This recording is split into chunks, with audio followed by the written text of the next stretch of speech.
मैं आपको बैकिंग के बारे में बताऊंगा कि बैकिंग कैसे की जाती है। सबसे पहले हमने स्टांस बनाना है। ये हमने स्टांस बना लिया, गार्ड्स अपने ऊपर रखने।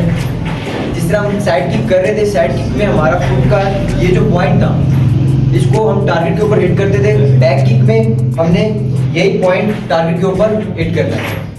बैक किक में सबसे पहले आपने फ्रंट फुट को टर्न करना है इस तरफ। राउंड ऑफ्स में हम आगे की तरफ टर्न करते थे फुट को, सामने की तरफ, लेकिन बैक किक में हमने बैक किक में हमने इस तरह फुट टर्न करना है और यहाँ से यूं उठाना है और ये हिट करना है।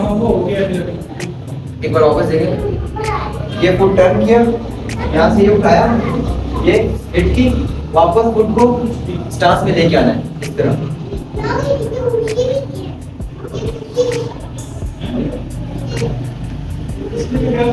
मैं आपको टारगेट के ऊपर हिट करके बताऊंगा कैसे यहाँ पर मारेंगे, मतलब इस जगह पे बैक की हिट की जाती है इस टारगेट के ऊपर। हम यहाँ पे इसको हिट करके आपको जाएंगे।